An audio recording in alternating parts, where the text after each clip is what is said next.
est 19h, mesdames et messieurs, bienvenue dans cette édition d'information de Niata TV et voici les titres. Le Premier ministre chef du gouvernement, Dr Choguel Kokala Maïga, a présidé hier la cérémonie d'ouverture du Forum des affaires entre le Mali et la Turquie.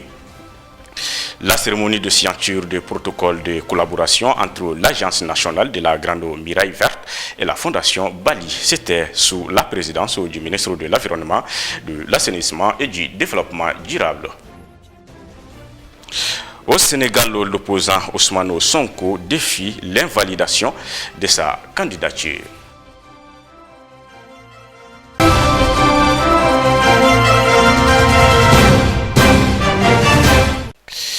Comme annoncé dans les titres, le Premier ministre Dr Choguel Kokala Maïga a lancé hier le forum d'affaires Mali-Turquie organisé par la Chambre de commerce et d'industrie du Mali.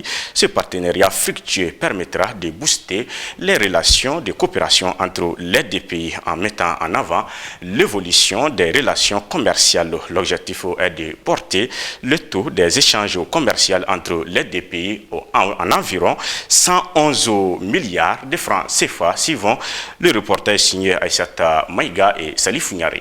Au cours de cette cérémonie, la Chambre de commerce et d'industrie du Mali a décidé de mettre en avant des projets de développement socio-économique et lutter contre le chômage. Ainsi, elle envisage de créer une cimenterie d'une capacité de 500 000 tonnes de production par an, ainsi qu'une unité de filature dans notre pays.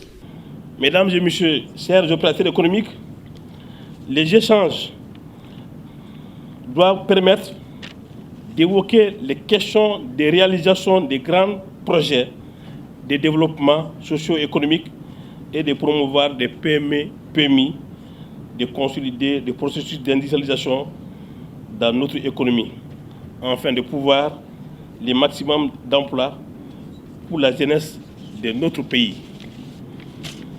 Monsieur le Premier ministre, pour sa part, la Chambre de commerce et d'industrie du Mali, conscient des difficultés que traverse notre pays et face aux multiples défis de la transformation de nos matières premières, a pris l'initiative de porter des grands projets d'envergure.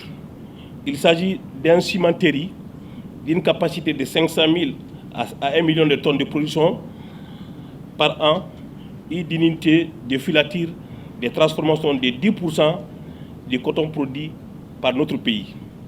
La Chambre de commerce et d'industrie du Mali porte ces deux projets afin de susciter d'investissements et rassurer les partenaires locaux et étrangers. Chers opérateurs économiques, je voudrais vous informer que la Chambre de commerce et d'industrie du Mali, en rapport avec les autres chambres consulaires et les services techniques de l'État, a mis en place une commission de recensement des dossiers des marchandises en souffrance dans les ports de transit vers le Mali sur la période de 1er janvier 2021, 1er janvier 2022 à nos jours. L'objectif, c'est d'engager des négociations avec les ports de transit en vue de faciliter le paiement des frais liés aux frais porteurs et frais liés à l'embargo imposé au Mali. Je vous exhorte à vous inscrire auprès de la dite commission au niveau de la Chambre de commerce et d'industrie du Mali. Les grandes opportunités d'investissement au Mali, le ministre de l'Industrie et du Commerce a invité les hommes d'affaires turcs à investir dans notre pays. La rencontre d'aujourd'hui intervient au moment où le Mali s'est résolument engagé dans l'accroissement de la compétitivité économique inclusive à travers la diversification de ses partenaires. Les opportunités au Mali sont énormes, allant de la nécessité d'encourager les investissements gagnant-gagnant dans le secteur des infrastructures, de l'énergie, de l'agriculture, de la création des unités de transformation de nos produits locaux. Nous allons mettre tout en œuvre pour accompagner les différents acteurs selon le Code des investissements du Mali qui fait en sorte que l'investisseur du Mali et l'investisseur turc ont les mêmes droits et les mêmes privilèges pour les investissements dans un cadre gagnant-gagnant. Le chef de la délégation des hommes d'affaires turcs a annoncé que les objectifs en termes d'échanges commerciaux entre nos deux pays sont estimés à 200 millions de dollars, environ 111 milliards de francs CFA. Fatih Altoumbas a interpellé ses compatriotes hommes d'affaires en leur disant qu'il était temps pour eux de redoubler d'efforts en s'investissant et en saisissant les opportunités gagnant-gagnant au Mali. Avant de déclarer ouverts les travaux, le Premier ministre chef du gouvernement espère que cette coopération bilatérale entre le Mali et la Turquie sera un exemple réussi. Le niveau de la coopération économique est également loin en deçà des excellentes relations politiques, d'amitié et de fraternité existant entre les dirigeants de nos deux pays et entre nos deux peuples frères et amis. Je fonde donc l'espoir que la tenue du présent forum d'affaires contribuera à l'atteinte des objectifs communs poursuivis par nos deux États afin de faire de notre coopération bilatérale un exemple réussi de la coopération sud-sud. Je voudrais, avec l'accord de tout le monde des affaires, déclarer ouverts les travaux du forum d'affaires Mali-Turquie de ce jour, mercredi 8 juin 2022. Le Grand Hôtel de Bamako a servi de cadre ce matin à la cérémonie de signature de protocole de collaboration entre l'Agence nationale de la Grande Muraille Verte et la Fondation Bali. C'était sous la présidence du ministre de l'Environnement, de l'Assainissement et du Développement durable. Reportage signé Aïssata Touré et Moussa Diallo.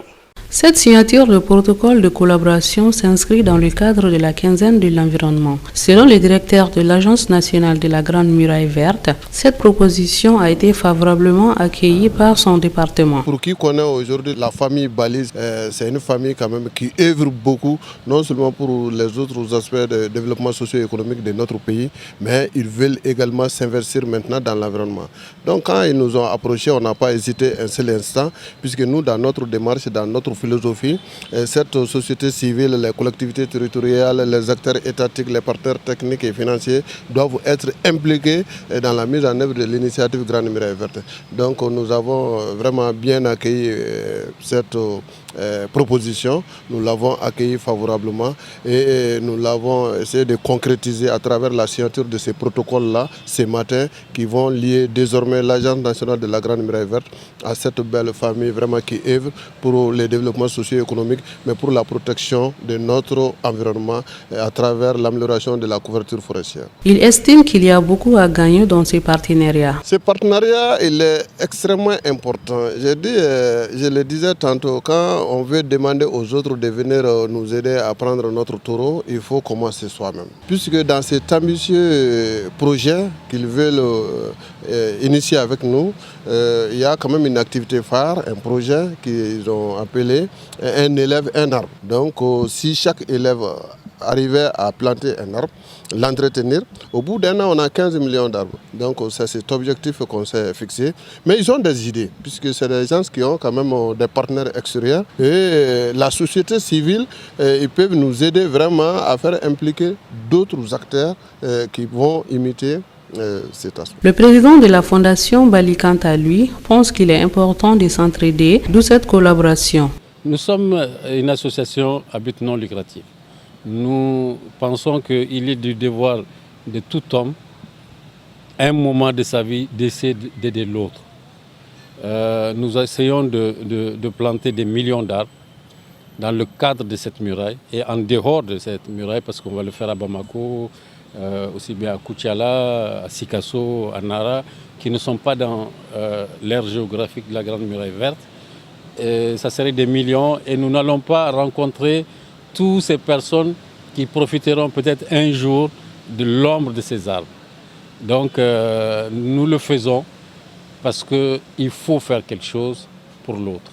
Je pense que, comme le disait un penseur, celui qui n'a rien fait pour l'autre n'aurait pas vécu. L'initiative a été vivement saluée par le ministre de l'Environnement, de l'Assainissement et du Développement durable, qui a également invité d'autres opérateurs à faire de même. Je voudrais rappeler que c'est unique en son genre.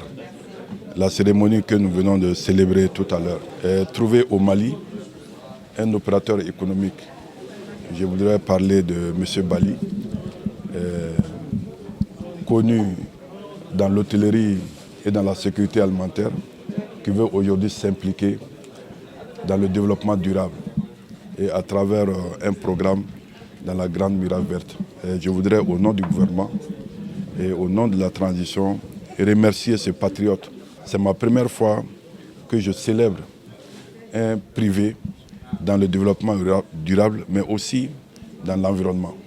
Et je voudrais quand même saluer cet état de fait et inviter les autres partenaires, les autres opérateurs à suivre le pas, à suivre son pas, mais aussi à faire en sorte que les Maliens de tous bords puissent bénéficier des actions de ces opérateurs.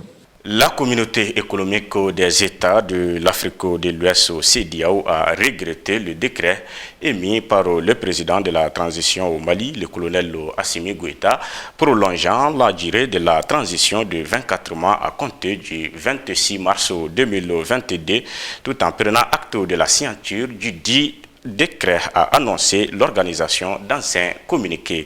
La CEDEAO regrette que cette décision ait été prise à un moment où les négociations se déroulent encore en vue de parvenir à un consensus, a indiqué l'organisation sous-régionale. En outre, la communauté économique des États de l'Afrique de l'Ouest, CEDEAO, annonce avoir pris acte des signatures le lundi 6 juin 2022 par les autorités maliennes d'un décret prolongeant du 24 mois la période de transition dans le pays.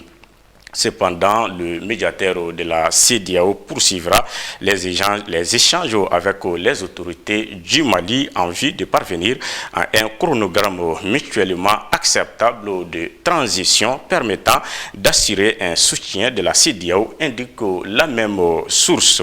Pour rappel, la CEDEAO avait décidé lors d'un sommet extraordinaire tenu samedi 4 juin 2022 à Accra, au Ghana, de maintenir les sanctions imposées au Mali et la suspension du Burkina Faso de toutes ces instances jusqu'au rétablissement de l'ordre constitutionnel. 2 semaines après une attaque terroriste dans la région de Tombouctou qui a fait 4 blessés et un véhicule endommagé, les femmes ont été une nouvelle fois la cible d'éléments terroristes à Tombouctou. Selon des informations confirmées par des autorités locales, les femmes ont tombé dans une embuscade hier mercredi 8 juin 2022 au niveau du checkpoint de la région de Taoudéni. Le bilan de l'incident fait état de 2 morts et 5 blessés chez les femmes selon les informations. Qu'Allah bénisse le Mali et donne des forces aux forces de sécurité et de défense pour libérer notre pays. Dans un communiqué publié le 4 juin 2022, l'état-major général des armées informe l'opinion nationale qu'il constate avec regret que des voix calomnieuses et mensongères s'élèvent pour incriminer les femmes dans l'exercice de leur mission. Ces individus qui évoluent dans l'anonymat déclarent que dans le cercle de Massina, précisément à Kolonkotoumou, les femmes en opération auraient exécuté des civils d'un certain âge pour ensuite les enterrer à des endroits non encore retrouvés par des enquêteurs. Pour plus de détails, écoutez Abdou Ouattara. Selon les documents signés par le colonel Mariam Sagara de la direction de l'information et des relations publiques des armées, ces allégations ne sont connues ni des autorités ni de la population. Après vérification et enquête de la prévôté auprès des élus locaux et de certains informateurs, les autorités de la place, aucune trace du charnier n'a pu être révélée. Il est à déduire qu'il pourrait bien s'agir d'une manipulation planifiée par des terroristes et leurs complices pour nuire aux actions des femmes. Il faut rappeler que les terroristes en demande cherchent à tout prix à tenir l'image des femmes et à nuire à leur mission.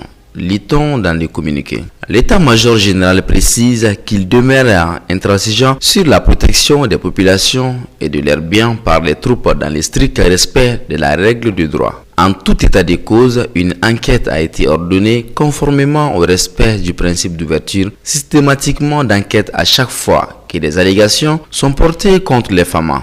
L'état-major général des armées appelle à la vigilance et rappelle que les FAMA restent des forces professionnelles, conscientes de leur rôle majeur dans la refondation de l'État et de la cohésion sociale et nationale.